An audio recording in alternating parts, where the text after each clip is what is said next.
Hoy en día, su rostro aparece impreso en millones de tazas de recuerdo y camisetas. La cultura de masas la ha convertido en un logotipo conveniente y totalmente inofensivo de una musa exótica, con cejas unidas y flores en el cabello. Pero si quitamos ese filtro brillante y observamos los lienzos originales, nos encontramos con algo completamente diferente. Allí no hay un cuento inspirador de superación. Lo que vemos es un escalofriante y detallado protocolo médico del continuo deterioro corporal. Y una mirada directa, inquebrantable, que prohíbe categóricamente al espectador sentir lástima. El mito de esta artista siempre se reduce a un conjunto de clichés convenientes. Un matrimonio tumultuoso con un esposo genial, un temperamento latinoamericano y el estatus de ícono de la cultura pop.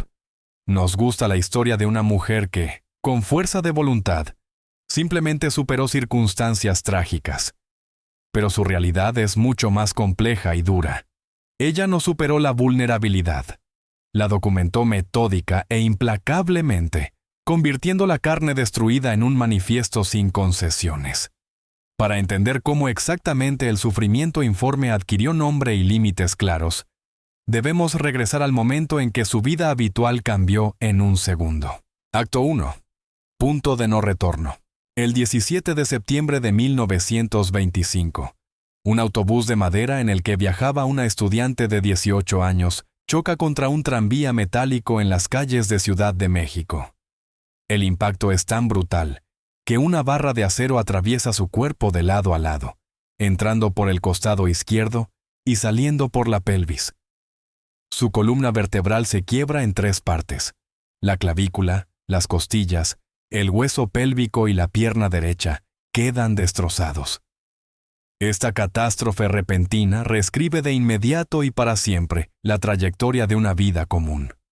La joven, que se preparaba para estudiar medicina y exploraba activamente la ciudad, queda de repente atrapada en un rígido yeso por varios meses. La habitación del hospital y el regreso al hogar parental marcan un nuevo y despiadado punto de partida. Se produce un cambio radical de la dinámica juvenil habitual a una estática física total. La geografía del mundo se reduce al perímetro de una habitación y al tamaño de una cama de hospital.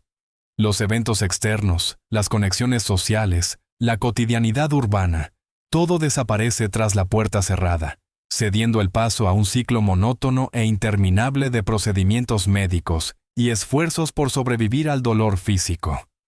El cuerpo, que antes era un instrumento invisible y obediente para interactuar con el mundo exterior, se convierte en un objeto pesado e inmóvil, que requiere atención constante.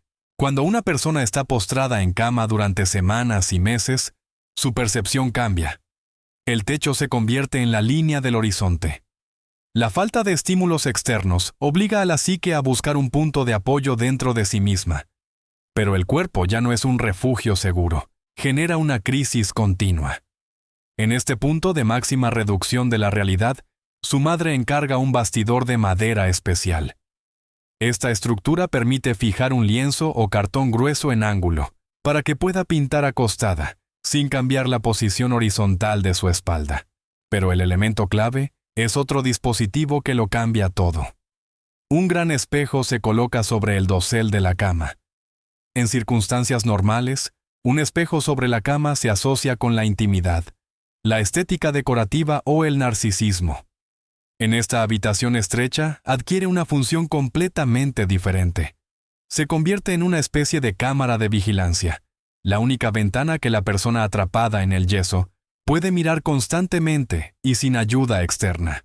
La atención, despojada de estímulos externos, inevitablemente se enfoca en el único objeto disponible, su propio reflejo. El autorretrato surge en su práctica no por ambiciones de construir una carrera artística, ni por el deseo de presentarse ante la comunidad profesional. En los primeros meses después del accidente, es una decisión puramente pragmática. Pintarse a sí misma es, ante todo, una manera de ocupar el tiempo que ya no se dedica al estudio o al entretenimiento.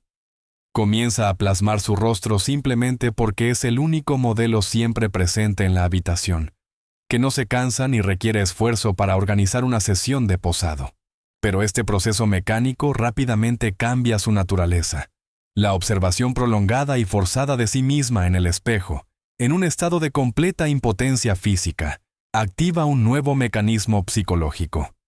El reflejo comienza a funcionar como prueba directa de existencia. Cuando una persona no puede mover las piernas, cuando su torso está atrapado en un corsé ortopédico y la sensibilidad de las terminaciones nerviosas está distorsionada por una lesión grave, la confirmación visual de su propia integridad se vuelve vital. Mirar su rostro en el espejo significa asegurarse diariamente de que aún está aquí, de que los límites de su yo no se han disuelto en un sueño medicamentoso o en ataques de fiebre agotadora. El dolor físico tiene una propiedad destructiva. Es caótico, informe y aísla completamente a la persona de los demás. No tiene su propio vocabulario. No se puede transmitir con precisión en una conversación. Al trasladar su rostro al lienzo, ella comienza un proceso de documentación metódica de ese dolor. La pintura establece límites estrictos. Tiene bordes claros, una superficie plana, un tamaño determinado y proporciones precisas. Al convertir su estado destrozado en un objeto visual, lo separa de sí misma.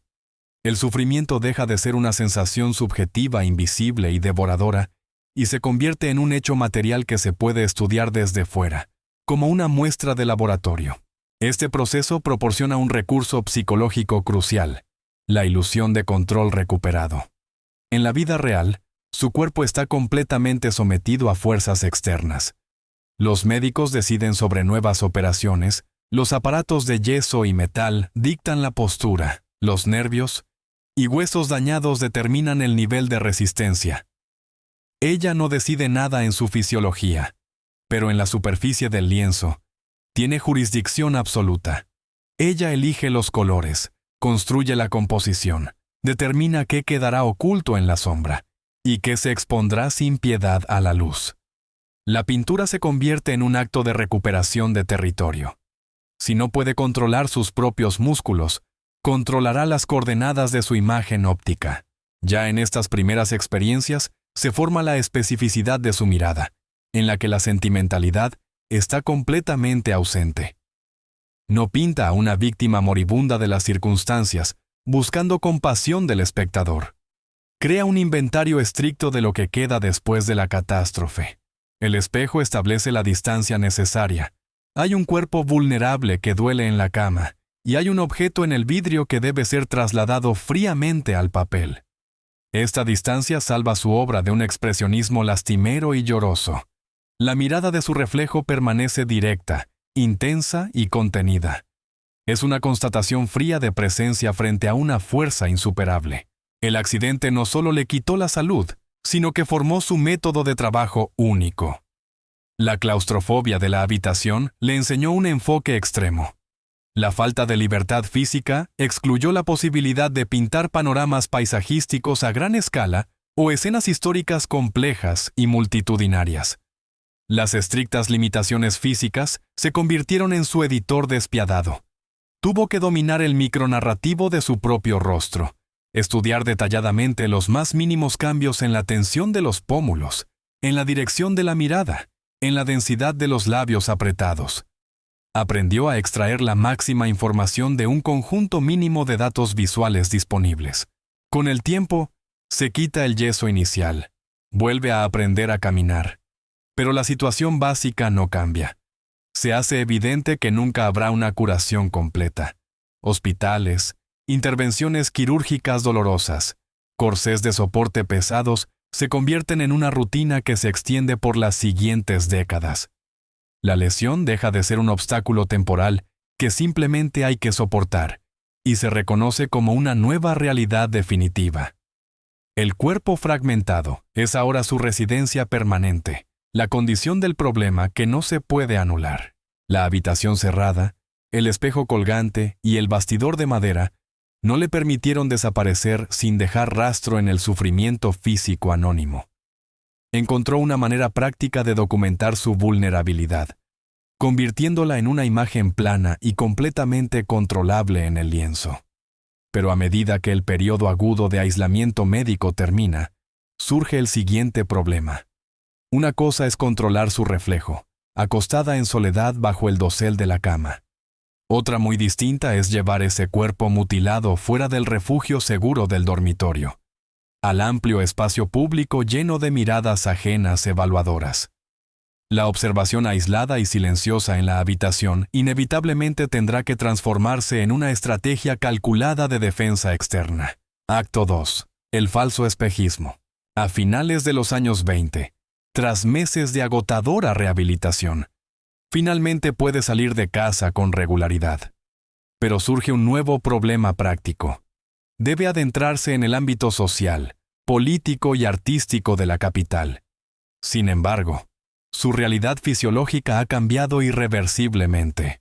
Su pierna derecha, debilitada por la poliomielitis en la infancia y destrozada en el accidente, es ahora más corta que la izquierda, lo que provoca una cojera notoria y pesada. Su columna vertebral, destrozada, no puede sostenerse sin apoyo externo, obligándola a usar constantemente aparatos ortopédicos rígidos de yeso, cuero grueso o acero quirúrgico. La ropa europea de la época, con sus siluetas entalladas y líneas abiertas, delataría inmediatamente estos mecanismos, convirtiéndola en objeto de compasión pública. Es en este periodo cuando realiza un cambio radical en su imagen visual. En las fotos familiares tomadas antes de la catástrofe, a menudo aparece con vestidos europeos formales o incluso con trajes masculinos clásicos de 3 piezas. Ahora comienza a recopilar y usar metódicamente la vestimenta tradicional de los pueblos originarios de México. En su guardarropa aparecen atuendos de mujeres de la región sureña de Tehuantepec, que se convierten en su uniforme diario para cualquier salida más allá del patio familiar. Esta elección estilística resuelve, ante todo, una tarea utilitaria y arquitectónica.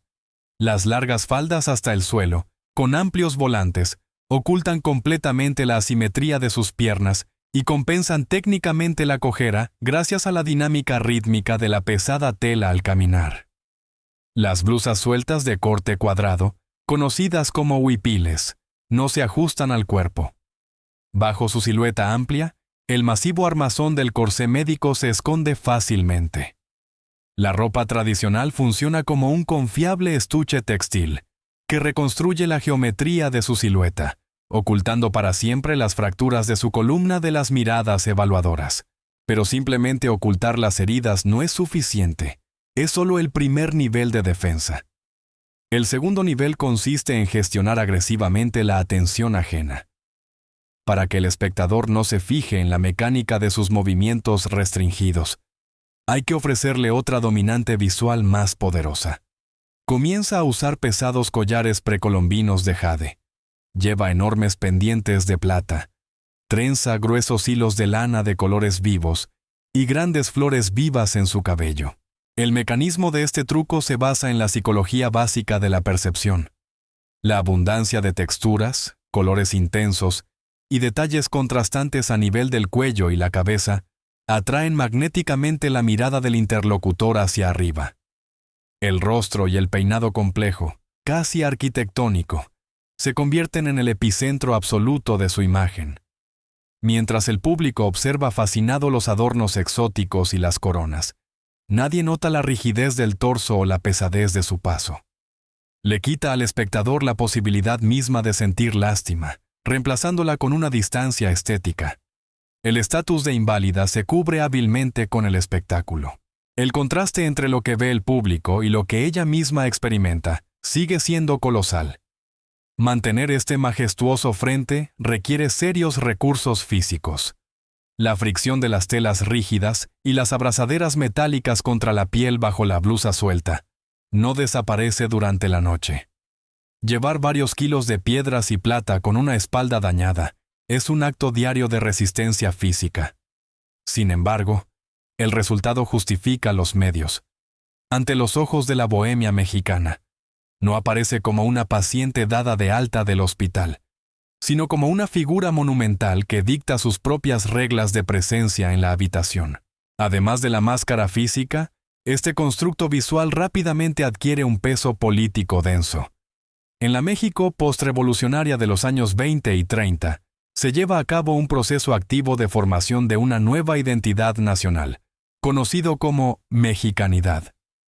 La élite intelectual del país rechaza programáticamente los gustos burgueses eurocéntricos, impuestos durante décadas por la dictadura derrocada de Porfirio Díaz. Vestir la ropa de los pueblos originarios en el centro de Ciudad de México, en ese momento, es realizar un gesto ideológico claro. Mientras las mujeres de su círculo social aún encargan revistas de moda de París y piden atuendos a costureras francesas, ella convierte su apariencia en un manifiesto anticolonial directo. El atuendo de Tehuana pertenece históricamente a mujeres de una comunidad conocida por su independencia económica y fuerte estatus social.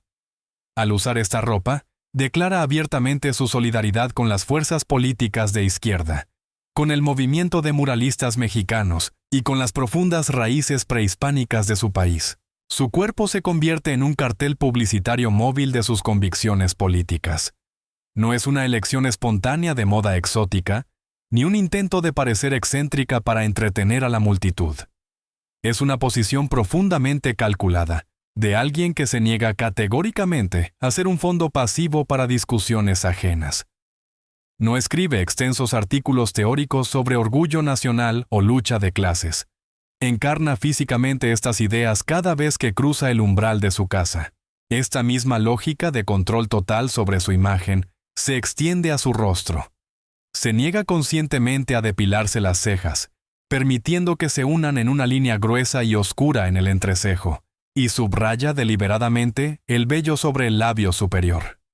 En una cultura donde la atracción femenina está rígidamente estandarizada, donde se espera de la mujer suavidad visual, cuidado según los cánones europeos y sumisión estética, tal énfasis en rasgos masculinos se convierte en un acto de agresiva autonomía personal. La ceja unida funciona como otra línea de defensa psicológica. Rompe el patrón visual habitual del espectador. Este elemento no convencional del rostro hace que el espectador tropiece, le quita la posibilidad de evaluarla según la escala estándar de belleza patriarcal. El rostro adquiere una dureza casi de máscara, se asemeja a un ídolo antiguo que no busca aprobación social. Ella se retira voluntariamente de la categoría de objetos de placer, para afirmarse definitivamente en el estatus de sujeto independiente, estableciendo sus propias leyes visuales.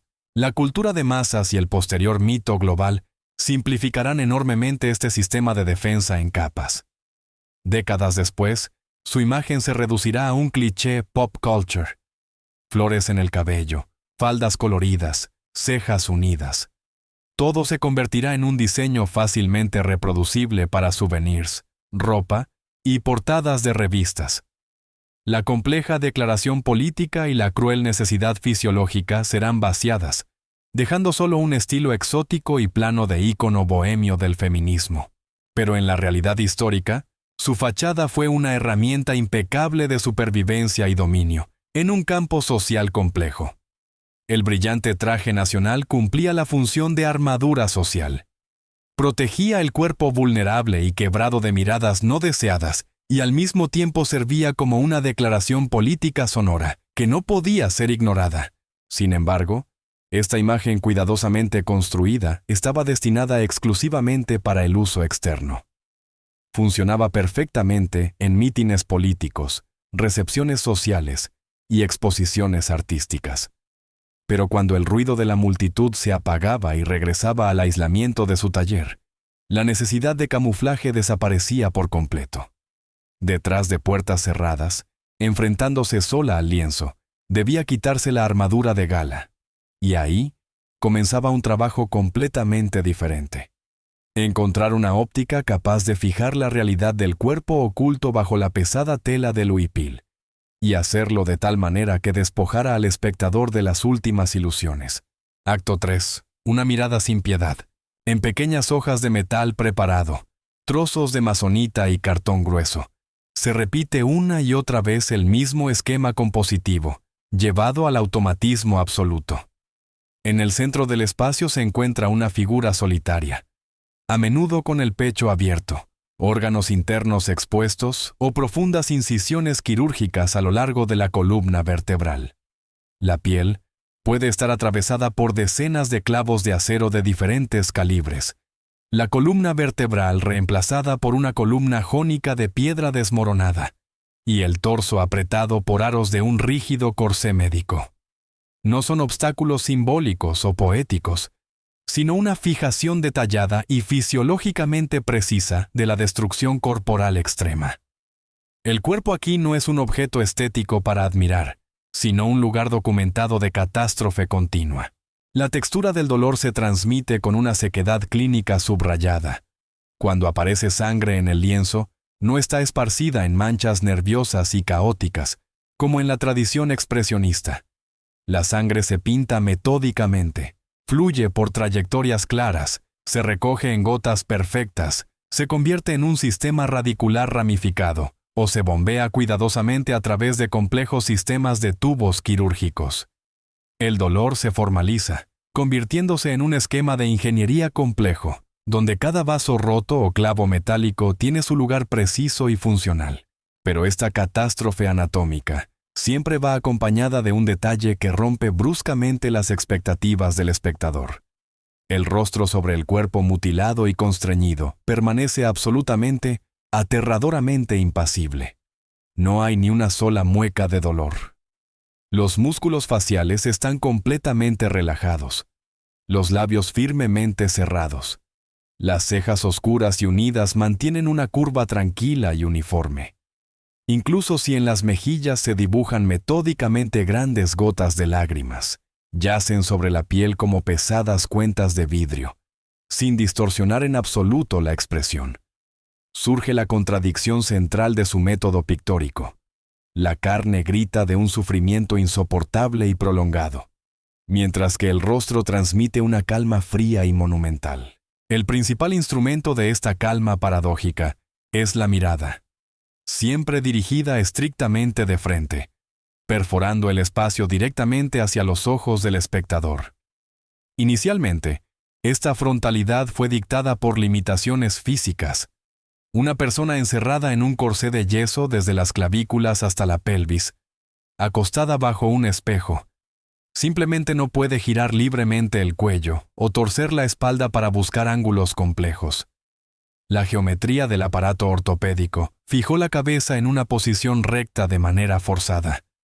Sin embargo, de esta inevitabilidad mecánica, surgió una poderosa estrategia visual que cambió las reglas del juego.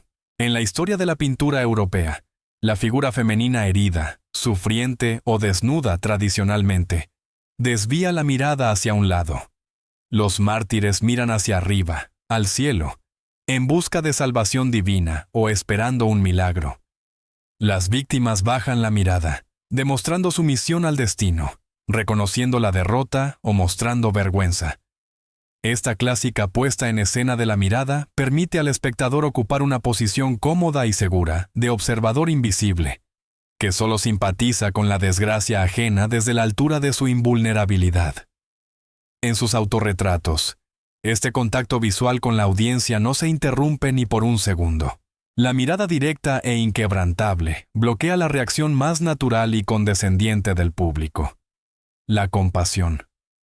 La mecánica de la compasión siempre requiere una jerarquía social oculta. El espectador está a salvo, físicamente intacto, estable y fuerte, mientras que el objeto en el lienzo es vulnerable y necesita protección. La presentación frontal destruye por completo esta distancia segura.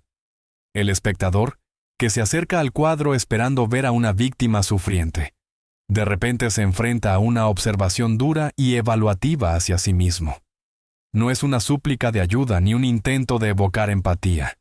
Es una constatación seca y protocolaria. Así es como luce mi cuerpo. Y yo miro fríamente cómo tú lo miras. El espacio alrededor de la figura central también está estrictamente subordinado a esta lógica de control absoluto e imposibilidad de escape. En los autorretratos, el fondo a menudo son paisajes sin vida, agrietados por la sequía, densas selvas tropicales sofocantes, muros densos de hojas anchas o planos de color vacíos y sordos. Este fondo nunca ofrece refugio. Intencionalmente empuja la figura al primer plano, cerca del marco de madera. La heroína está despojada de la posibilidad de retroceder en la profundidad de la perspectiva o disolverse en el paisaje circundante. El espacio del cuadro se colapsa, fijándola para siempre en un punto inmutable.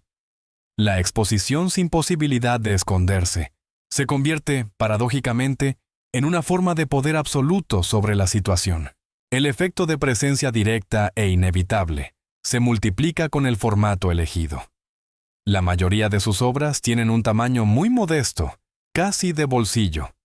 A diferencia de los lienzos académicos de gran escala, prefiere pintar en pequeñas placas de metal, utilizando el formato tradicional mexicano, retablo. Históricamente, son imágenes votivas, pequeñas placas de agradecimiento que la gente común lleva a la Iglesia Católica en señal de gratitud a los santos por la liberación milagrosa de una enfermedad grave o peligro mortal. En el retablo clásico siempre hay 3 elementos: la catástrofe, el santo protector y un texto de agradecimiento por la salvación. Al elegir esta base, toma una forma popular, pero elimina radicalmente su contexto religioso. En sus cuadros no hay santos ni salvación milagrosa, solo queda una concentración extrema de un hecho personal insuperable. Este pequeño formato dicta a los espectadores reglas físicas estrictas de interacción con el lienzo. Es imposible observar tal cuadro desde lejos, deslizando la mirada rápidamente en una amplia sala de museo. Para ver los detalles microscópicos de la columna vertebral fracturada, la textura de los hilos quirúrgicos dibujados, o los finísimos capilares rojos del sistema circulatorio, el espectador debe acercarse mucho. La distancia física entre el ojo del espectador y la superficie de la pintura se reduce a unas pocas decenas de centímetros. Surge una intimidad fisiológica, casi incómoda, que hace que el rostro directo de la heroína sea aún más autoritario y priva al espectador de espacio para el repliegue psicológico. Sin embargo, no solo es importante la geometría de la composición, sino también la manera misma de aplicar la pintura. En sus autorretratos, están completamente ausentes las pinceladas caóticas, amplias y pastosas con las que los artistas del siglo XX suelen intentar transmitir inestabilidad interna o agonía física. La pintura se aplica sobre el metal en una capa uniforme, delgada, casi transparente.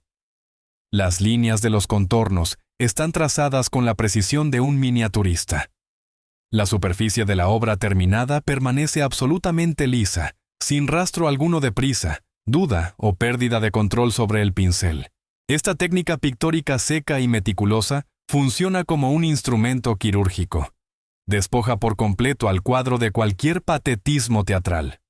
Si las heridas abiertas, las suturas y los corsés ortopédicos fueran pintados con movimientos expresivos y vibrantes, esto convertiría instantáneamente la fijación del sufrimiento en histeria. Pero la descripción metódica, fría y detallada de cada músculo lesionado, crea el efecto de un protocolo médico objetivo. El colapso emocional se elimina conscientemente del proceso. La pintura se convierte en un acto no de autoexpresión, sino de documentación fría, casi judicial, de su propia descomposición física. Al separar drásticamente el cuerpo destrozado y limitado en movimiento del rostro estoico, recupera la subjetividad perdida. Su cuerpo ya no le pertenece. Está entregado al poder de la medicina, las construcciones metálicas, las secuelas del accidente y el agotador dolor crónico. Pero la conciencia, reflejada con calma helada en la mirada inquebrantable, le pertenece solo a ella. Es una afirmación visual de que la envoltura física puede ser destruida hasta los cimientos, pero el núcleo interno permanece inalcanzable. El autorretrato se convierte para ella en un territorio de independencia personal sin concesiones.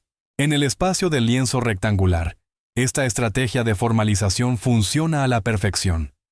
Ella misma establece las coordenadas, dosifica el grado de desnudez fisiológica y mantiene un control estricto sobre cómo el mundo exterior percibe su vulnerabilidad.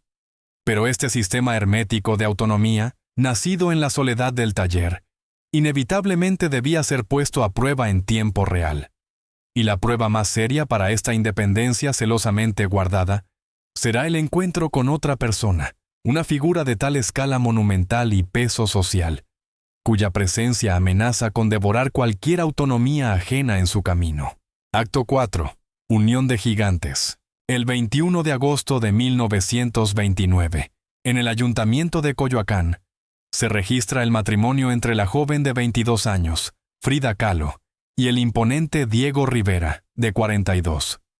El contraste físico y social entre ellos es abismal, y rápidamente se convierte en tema de conversación pública. Rivera, con más de 130 kilos, se erige sobre la multitud, reconocido mundialmente como líder del muralismo mexicano, y recibe encargos gubernamentales para pintar murales en edificios públicos. Su joven esposa es diminuta, frágil, lleva un corsé de acero oculto, apenas soporta largas caminatas, y pinta retratos en pequeñas láminas de metal que solo unos pocos allegados han visto. Los padres de la novia, impactados por esta diferencia, llaman a esta unión en la prensa y en privado el matrimonio del elefante y la paloma. En esta disposición, para la joven artista físicamente vulnerable, solo existía un guión histórico estándar: disolverse completamente en la monumentalidad de su esposo. El estatus de esposa de un gran hombre tradicionalmente implicaba el rol de musa, biógrafa leal, organizadora del hogar o accesorio exótico en recepciones diplomáticas internacionales. El magnetismo de Rivera, su activismo político y su peso público fácilmente absorbían cualquier individualidad que se encontrara en su órbita. Mantener la independencia creativa viviendo bajo el mismo techo con una figura de tal magnitud parecía una tarea prácticamente imposible. Pero en lugar de competir directamente o intentar emular el método de su esposo, la protagonista toma la decisión estratégica de dividir estrictamente sus territorios de trabajo. No intenta pintar frescos históricos monumentales, no se adentra en la monumentalidad pública ni traslada a la tela masas revolucionarias con rifles. Si Rivera ocupa sin reservas el macrocosmos, la lucha de clases, la industrialización y el destino de pueblos enteros, ella hace suyo exclusivamente el microcosmos. Reduce la óptica a los límites de su propia anatomía, su cama, sus instrumentos médicos y su sangre. Este rechazo radical a jugar en campo ajeno se convierte en su principal herramienta para proteger su propia subjetividad. La dinámica de su matrimonio consiste en escándalos públicos continuos, infidelidades mutuas y reconciliaciones ruidosas. En 1939, tras la relación de Rivera con su hermana menor, sigue el inevitable divorcio oficial. Para alguien cuya vulnerabilidad física requiere constante apoyo financiero y doméstico, la pérdida de su principal sostén social debería haber sido fatal. La consecuencia esperada de tal ruptura habría sido la parálisis creativa, una histeria pública o un retiro en una aislada depresión. Sin embargo, la crisis personal actúa de manera opuesta. Se convierte en un poderoso catalizador para su pintura. La catástrofe familiar activa el mismo mecanismo de formalización fría que una vez salvó su cordura tras el accidente de autobús. Metódicamente traslada el trauma emocional al plano fisiológico, para poder trabajarlo con herramientas familiares. El dolor psicológico se materializa en los lienzos como heridas abiertas, corazones arrancados del pecho, arterias cortadas por tijeras quirúrgicas. No lleva diarios con quejas sobre la injusticia de su exmarido, sino que crea documentos visuales contundentes de su descomposición. Precisamente en el año de la ruptura pinta el doble autorretrato Las dos Fridas, que ilustra claramente esta mecánica. En el lienzo, dos versiones de ella misma están sentadas, una con un vestido tradicional mexicano que tanto amaba Rivera, con el corazón intacto, y otra con un atuendo blanco europeo, con el tórax desgarrado y el corazón sangrante. La sangre de la vena cortada gotea directamente sobre el inmaculado dobladillo blanco, pero la mano sostiene con calma una pinza quirúrgica, intentando detener la hemorragia. La ruptura emocional se disecciona literalmente y se descompone en sus partes. La traición y el engaño se transforman en materia prima para su trabajo. El esposo deja de ser una dominante opresiva y se convierte en otro factor externo, tan implacable como el pasamanos de acero del tranvía o el bisturí del cirujano. Solo inflige una herida que ella luego estudia meticulosamente, mide y traslada al lienzo con un inquietante sosiego. La unión de dos egos fuertes no la destruyó, sino que le proporcionó el estrés necesario para afinar su propio lenguaje. En el ámbito público, dejó de ser percibida simplemente como la excéntrica esposa de un genio, y se afirmó como una entidad completamente autónoma e intransigente. Rivera creaba el mito del Estado, mientras ella construía una despiadada crónica de su propio cuerpo. Su capacidad para visualizar la ruptura interna con una precisión clínica y quirúrgica pronto trascendió la escena artística mexicana. En Europa, estas pequeñas pinturas, impregnadas de sangre y detalles anatómicos, captaron la atención. Pero el vanguardismo europeo, siempre en busca de nuevas formas, intentó apropiarse de este lenguaje radical. Su método de fijación literal de la experiencia personal se encontró al borde del choque con una moda intelectual, cuyos teóricos preferían ver en la carne expuesta no un dolor real, sino un elegante juego del subconsciente. Acto 5. La crudeza de la experiencia.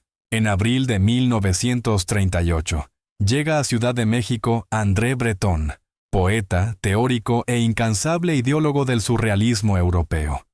Se hospeda en la casa de Rivera y por primera vez examina detenidamente las obras de su esposa, que hasta entonces se habían creado principalmente en aislamiento y no estaban destinadas al público internacional.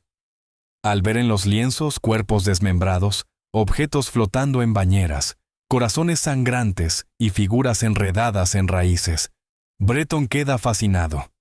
De inmediato declara a la autora como una surrealista intuitiva y describe su arte como una cinta atada alrededor de una bomba.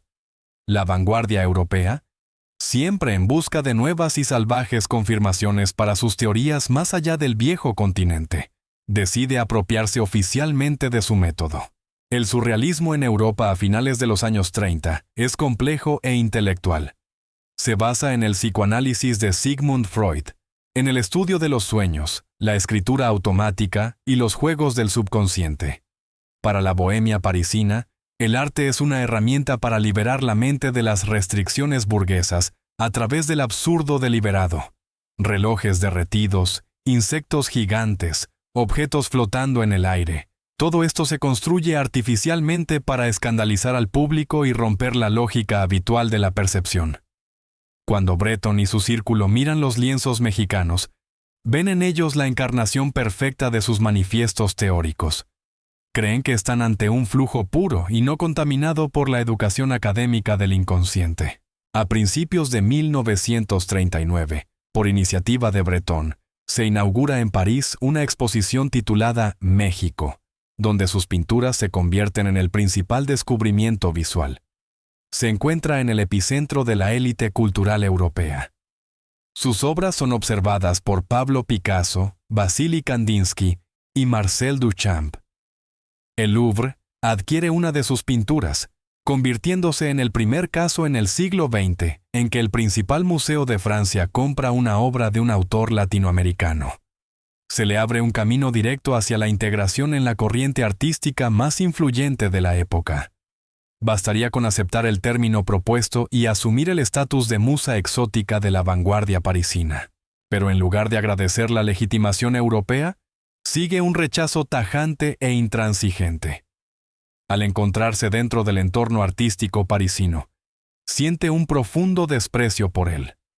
En sus cartas llama a los intelectuales europeos holgazanes, que pasan horas en cafés discutiendo teorías absurdas, mientras la Europa real se precipita hacia una guerra a gran escala. Pero su principal objeción no es al estilo de vida de la bohemia parisina, sino al diagnóstico que intentaron imponer a su pintura.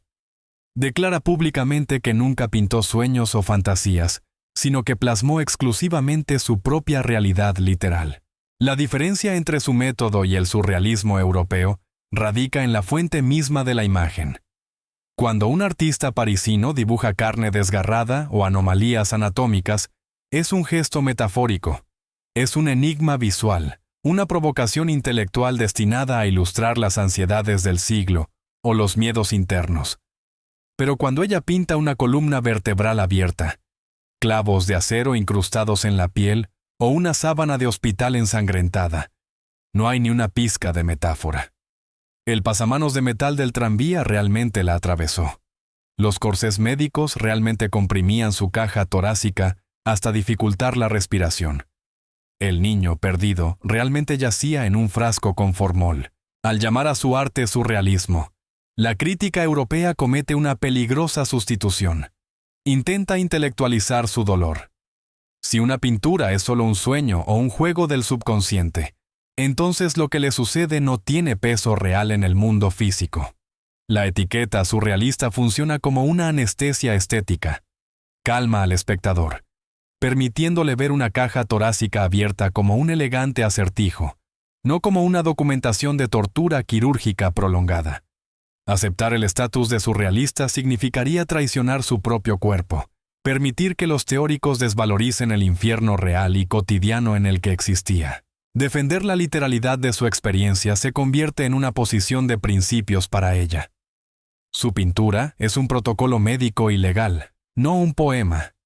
Las raíces que en sus lienzos a menudo crecen en la tierra directamente desde su cuerpo, simbolizan no el realismo mágico ni la conexión con el cosmos, sino la parálisis estática de una persona privada de la posibilidad de moverse libremente. La sangre que se bombea metódicamente a través de complejos sistemas de tubos quirúrgicos en las pinturas no es una referencia a la alquimia, sino una transmisión directa de interminables transfusiones en salas de hospital. Cada elemento que al espectador europeo le parece fruto de una fantasía febril tenía un análogo exacto y verificable en su historial médico.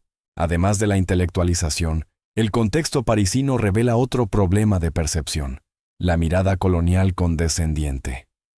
El público francés se maravilla con sus trajes de teguana y sus peinados elaborados con cintas, percibiéndolos como una manifestación de magia salvaje y primitiva.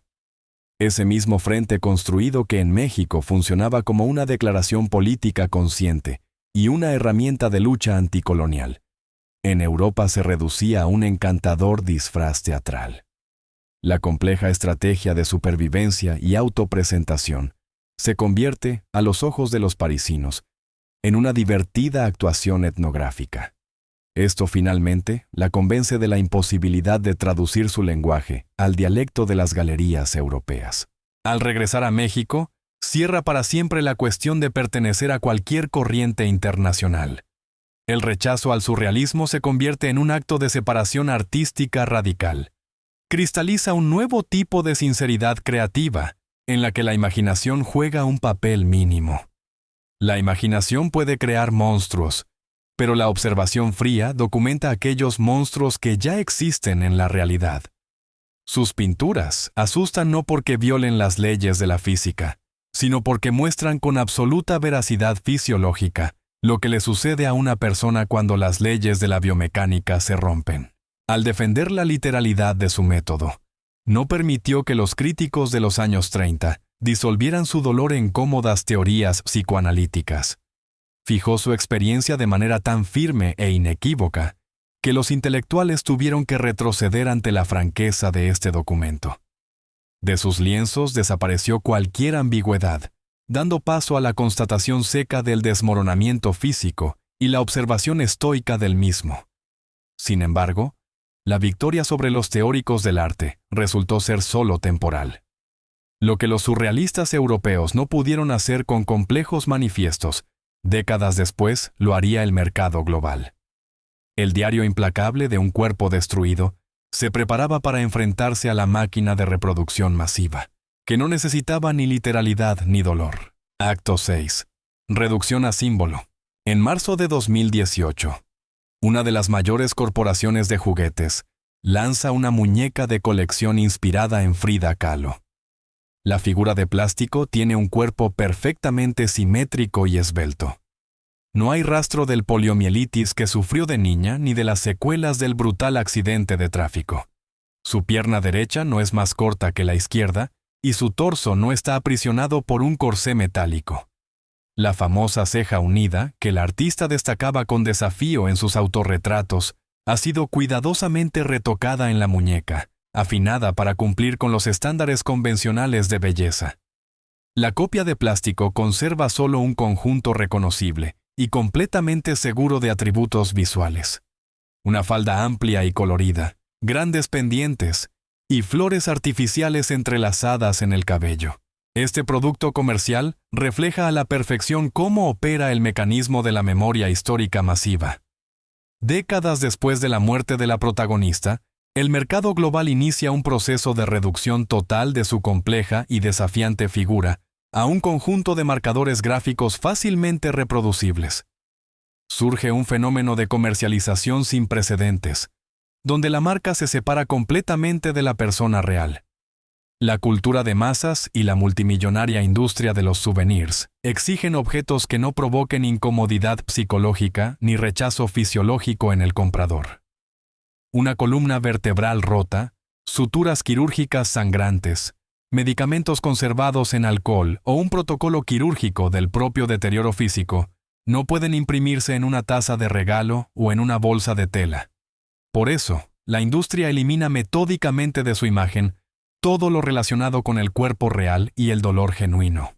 Junto con la verdad fisiológica, también se sacrifica la dureza política del frente. El vestido tradicional tehuana, que en los años 20 y 30 se usaba en las calles de Ciudad de México, como un manifiesto anticolonial directo y símbolo de solidaridad radical con las fuerzas de izquierda, pierde su peso ideológico. En las revistas de moda y catálogos de finales del siglo XX, se convierte simplemente en una inspiración colorida para un estilo bohemio exótico. El elemento de autonomía personal agresiva se reduce al nivel de una simple tendencia de temporada. La armadura visual, que históricamente se construyó para proteger el cuerpo mutilado de la condescendencia ajena, se transforma en un popular disfraz de carnaval. Paralelamente a la limpieza visual, ocurre una simplificación biográfica profunda. El proceso riguroso y matemáticamente preciso de trabajar en sus autorretratos se reemplaza en la conciencia masiva por una narrativa melodramática. El mito global la fija firmemente en el papel conveniente de artista sufriente, cuya energía creativa supuestamente se alimentaba exclusivamente de su tumultuosa vida personal, traiciones y amor apasionado por su genial esposo. La compleja mecánica de convertir las crisis familiares en combustible para fortalecer su propia independencia se borra por completo. En lugar del autor frío que documentaba las consecuencias de las acciones ajenas, al público se le ofrece una historia comprensible de una víctima del temperamento latinoamericano y las circunstancias fatales. Como resultado de esta eliminación multinivel, surge la paradoja de una visibilidad absoluta con la desaparición total del objeto genuino. La imagen de Frida está presente en todas partes, desde enormes vallas publicitarias hasta estampados en camisetas de mercado masivo. Ha sido proclamada como un ícono pop universal, símbolo de superación femenina y musa para diseñadores. Pero cuanto más se difunde este avatar reproducido y pulido hasta el brillo, más difícil es ver detrás de él a la persona real que pasaba horas bajo un espejo en una estrecha habitación de Coyoacán, pintando sus heridas abiertas en pequeños trozos de metal preparado. Un manifiesto complejo y espinoso se convierte en un activo suave y extremadamente rentable. Este choque entre la documentalidad implacable y la máquina global de consumo masivo termina con la victoria de esta última en el amplio espacio público. El mercado capitalista no tolera contradicciones complejas. No necesita una mirada estoica y penetrante que exija el reconocimiento del hecho del deterioro físico. Necesita un logotipo brillante y positivo. La sustitución del autor real por un mito plano ocurre tan rápida y exitosamente, precisamente porque este mito libera al espectador de la pesada necesidad de enfrentar el sufrimiento ajeno. La cultura pop devuelve al público esa distancia segura que la artista en vida insistía en destruir con la frontalidad de sus autorretratos. Sin embargo, esta capa plástica de estética reproducible no puede cambiar la composición química y semántica de la propia pintura. El constructo pop cultural puede dictar durante años cómo debe percibir el consumidor masivo, la figura con cejas unidas. Pero cuando un espectador preparado se encuentra a solas con la obra original, la parafernalia del marketing se desvanece de inmediato. Bajo las gruesas capas de brillo de souvenir y las interpretaciones simplificadas ajenas, sigue oculta una mecánica fría y precisa, esperando el momento en que se le retiren todos los significados decorativos impuestos. Y entonces, se abre el espacio para comprender el verdadero propósito por el cual se inició este proceso de visualización sin precedentes. Acto 7. Un nombre para el dolor. Cuando el espectador moderno deja atrás la tienda del museo, llena de mercancía plástica y repetitiva, y se encuentra frente a la obra original, ocurre un choque físico inmediato con la realidad. En la pared cuelga una pequeña placa metálica o un trozo de masonita, a menudo no más grande que una hoja de libro. En esa superficie no hay rastros de un carnaval exótico, ni de una inspiradora historia de éxito que la cultura pop intenta imponer.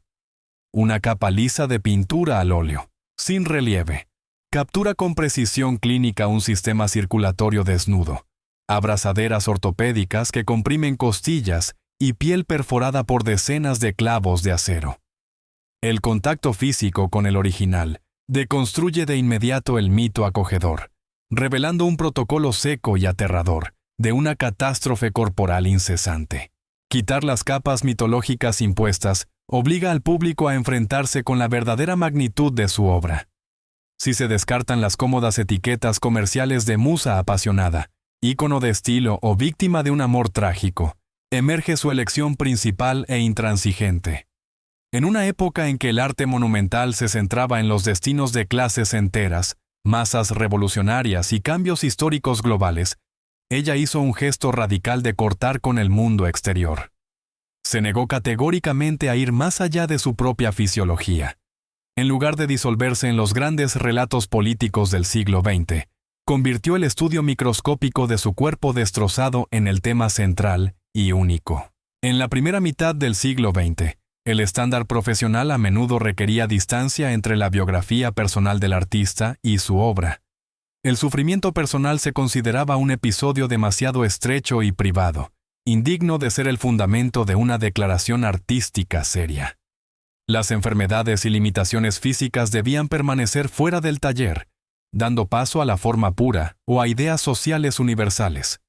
Ella rompió deliberadamente esta regla, de manera rigurosa y metódica, trasladando a la lámina cada nueva sutura quirúrgica, cada reemplazo de corsé de yeso por uno metálico. Borró la frontera entre el arte elevado y el hecho médico.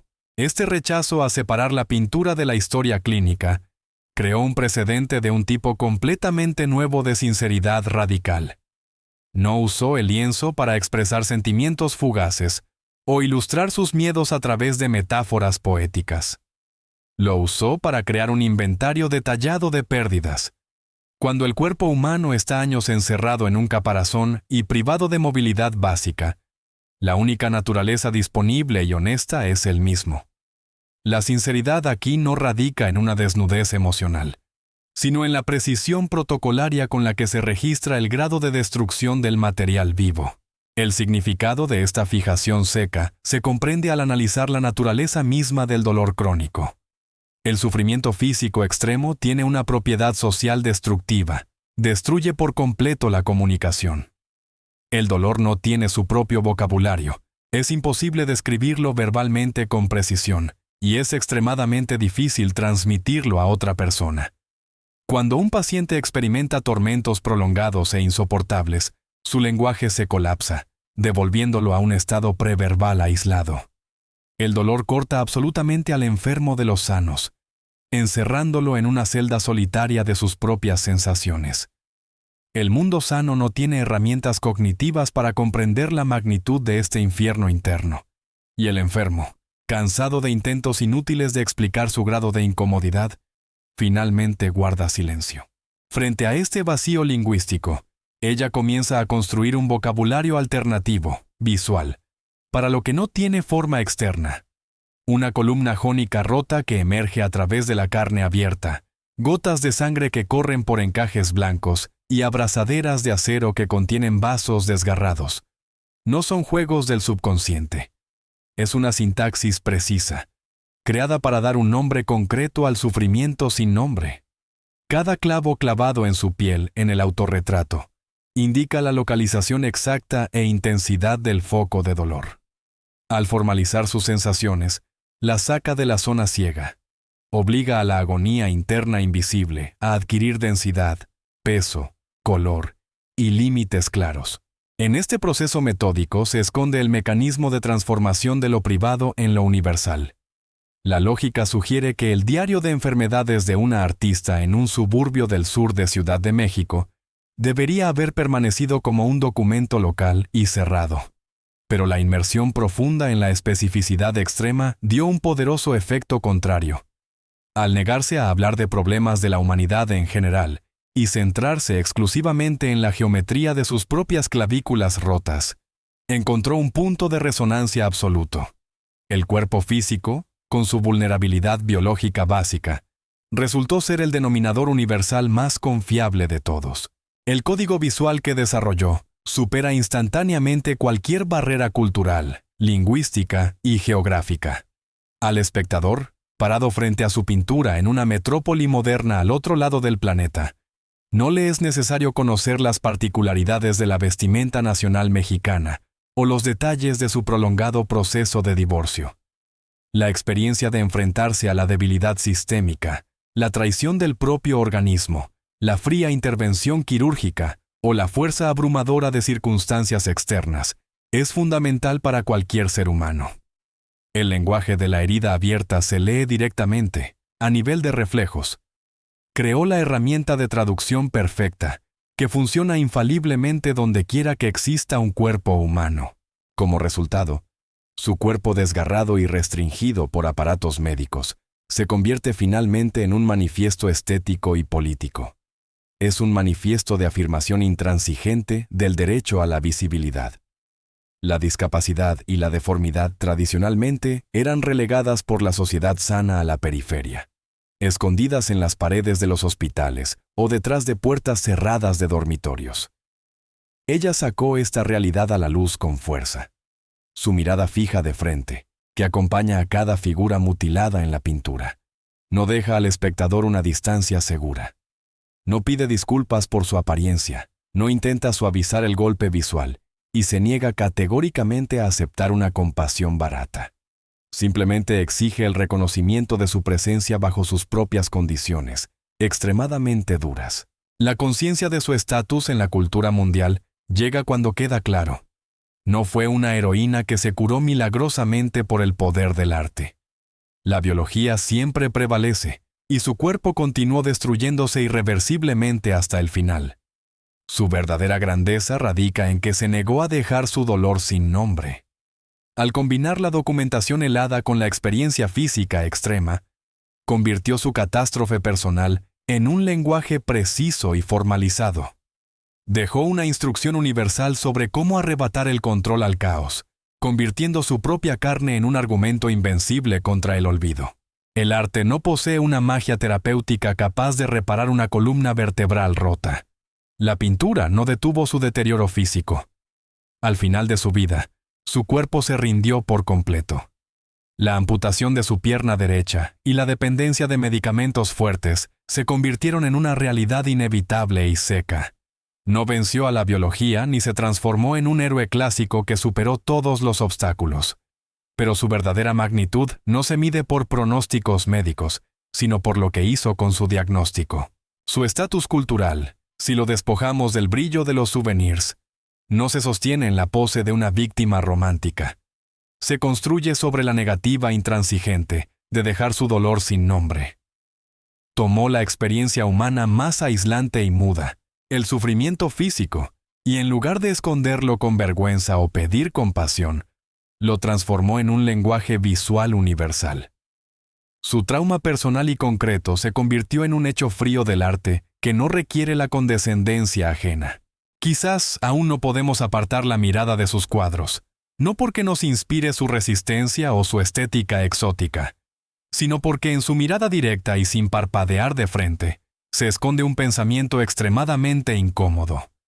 A veces, El único poder real que le queda a una persona en medio de una catástrofe total es el poder de documentar fríamente su propia destrucción.